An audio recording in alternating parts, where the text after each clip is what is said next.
Well, I'm inside. How about that?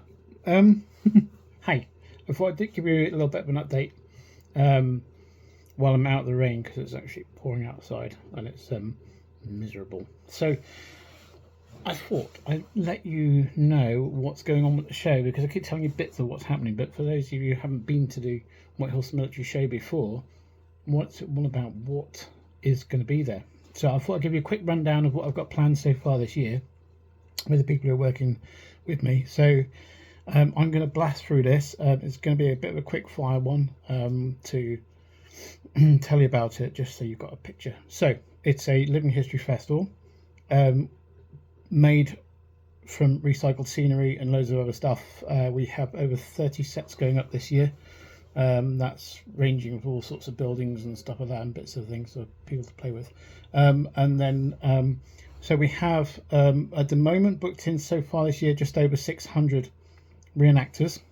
So that is people from right way back from 1800 up to the Cold War period. And also we have historians and musicians and speakers and things like that taking part as well. Right, so yeah, 600 reenactors. We have at the show, it's divided into different sections. So we have a pre-1900 field. We have American World War II. We have British World War II and German World War II. We also have World War One section, which I'll tell you about in a second. And then we've got the home front. We've got a 1940s town square with buildings and stuff. And we've got a village green, which is where all the commercial stuff is. And then we've got two arenas, one in the pre-1900s field, one in the main field. Did I tell you about the village green? That's where all the food vendors and the main what we call Club Cabaret, which is our main music venue. We have 3 music venues. So we'll go through that in a minute. One moment. Backwards. Okay, so we're doing tank rides this year. So I think they're Samsons, which are like a light tank. It's only £10. So it's like an armoured personnel carrier. You get in the back of it, and you get taken around. Sounds pretty fun. I might have a go myself. Yes, so they were only 10 quid. So 10 quid to get experience of going inside a tank seems pretty good to me. We don't earn anything from that. That is them. I'm not a money man, so they might donate something to the show at the end. But I think it's really good for the public. We had a helicopter come last year. We might have a couple more helicopters coming this year. They really enjoyed themselves. There is another YouTube video about them arriving in a helicopter last year, but you can have a look at that. It's pretty cool. I had a guy message me the other day. It's pretty funny how people message you. He's got an aircraft. He's got a World War II Oster. I think it's an Oster reconnaissance aircraft. He's going to come and meet me in a few weeks' time, maybe next month or the month after, and we're going to have lunch, and we're going to fly over the site, and then we're going to go and have a look on the ground and see if we can land it in the field. And if we can, that'd be cool. We'll have an aircraft there as well. And then have a reenactment group with it to that ground crew. That'd be cool. World War II. That's going to be in the main section of the show. If we go down to the 1940s town square, join me there. So this is where a lot of the set builds are. So in there we've got a cinema, which we're building as a vintage cinema. There's a guy there who shows films with proper World War II projector, and then you can go and watch films and stuff like that. It's really cool. That's going to be running all 3 days. Also in that town square we've got a ladies hair parlour, gents hair parlour. You can go and get your hair done. There's a vintage sweet shop there. There's a row of 1940s houses. There's a bomb disposal guy which is doing talks about how they disposed or deactivated bombs during World War II there. I'm just reading. I've got a list of stuff up here, so I'm going to read that. And also in the town square, on the edge of the town square, we have a 1940s farm which is run by a really cool group of land girls. And we might have a tractor. It didn't get here last year, and we might have a traction engine as well doing some farm work. So the land girls are really cool. They've got about an acre of land altogether, so they're doing their stuff, and it's really cool. We've got a farm kitchen there as well, which they're doing food prep and stuff. And they were squashing apples, making apple juice. It's kind of nice. That was really nice little shots, little apple juice shots. That's cool. What else we got down there? We've got one of our music venues is in the town square. It's a new one for this year. It's called the Talk of the Town Marquee, which will be open on Friday, Saturday, and Sunday. In that marquee, I'm going to go up to the program. One moment. So we've got talks from different people. We've got some authors of books coming, some history talks from people. We've also got the ENSA group, who are the people who sang to the troops during World War II. They're a part of the stuff out there. So we've got the ENSA group joining us, which would be cool. I'm speaking to Caution Band at the moment, which is a brass band, to see if they want to perform there. We have the film orchestra, who are playing currently. I think it's on a Saturday. These are to be confirmed because we're only in February, so there's a lot to be discussed, but they're coming. So the film orchestra, they're playing theme tunes, war theme tunes. So that'll be a really nice thing to do. We're going to have fashion parades in there as well. Of 1940s dresses, which again, it's a really nice thing for people to see and have the clothes explained to people. If you're not too afraid with that sort of thing, it's pretty cool. I've watched it a couple of times. It's really nice.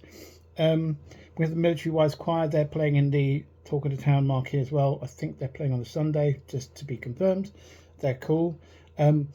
And also, we do this every year. On Sunday at 11 o'clock in the Talk of the Town marquee, we have Reverend Archdeacon Alan Jeans. It's coming up from Sarum. He takes a service of remembrance, which is what we do every year. It's really good, and it's really nice for him to come and take that service, and it's very important for us to do that. And then we've got, going out the 1940s town square, we have a World War One trench system which is built. A company called group called C Company do that with us. It's really cool. It's a really good experience. And then next door to them we have a World War One warhorse group called Yeomanry Morty. They're really good. And then we've got World War One soldiers as well. So it's quite a good World War One team. We've got a 1940s tea room in the town square as well, which is new for this year. It's a Nissan hut from a film. I think I've told you about this before. So we're creating that as our own little tea shop where you can go and have cups of tea and cake and chill and go and sit on the sofas and just enjoy the music from the next door Talk to the Town marquee, which would be really good. We're going to get some vintage cars in there as well, which would be really good. Right, what else have we got? I'm going to take you from there. We're going to jump into the next field, the pre-World War One field. Now, in this field is the Napoleonic people, American Civil War, and American frontier people. There may be others join when we're there. There's a new venue in there this year, and it's the Saloon Bar, which will be a music venue. We're going to play in there. We've got a group called the Flaming Feathers, who are an incredibly good, nice people. I'm going to do a YouTube video on them. Hopefully, Claire, if you see me, we're going to come and visit. We'll do a little chat with you guys about what you're doing at the show. The Saloon Bar is our take of the Saloon Bar used in Back to the Future 3, the one set in 1885. So we're going to do our version of that, not as big as that one because it's massive, but we'll do our own version. It should be really good. Also in the frontier, we have the Wyomings who will be doing their own displays in the frontier town. They're on horseback and stuff like that. They're a really good group. They've been with us since the beginning of this adventure, and we look forward to them. If you like sort of western and frontier stuff, it's incredible. This whole town, frontier town, which we're creating now, which will have hopefully building fascias and stuff. It's going to be, this year will be the start of that journey, and I think it's going to be very, very cool. One of the arenas is in that field as well, which will have different things going on in there. If we go back to the main village green now, sorry, just stick with me. In the village green, we've got the main food venues. There's bars there.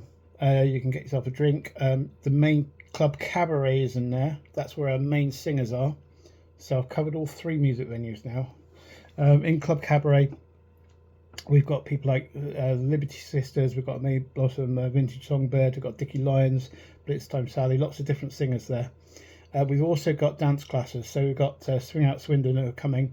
They teach different sort of 40s dances and stuff. If you fancy that, it's really good. Also in the village green area, we've got Kids Craft. It's really cool. So we have lots of stuff for kids to do, but we don't just have like fairground rides. That's not our sort of thing. There's lots of things for that kids can get involved with, and one of this is the Kids Craft tent, which is in the village green. Stuff going on there most of the day. They can do treasure hunts. There's arts and crafts for them to get on with.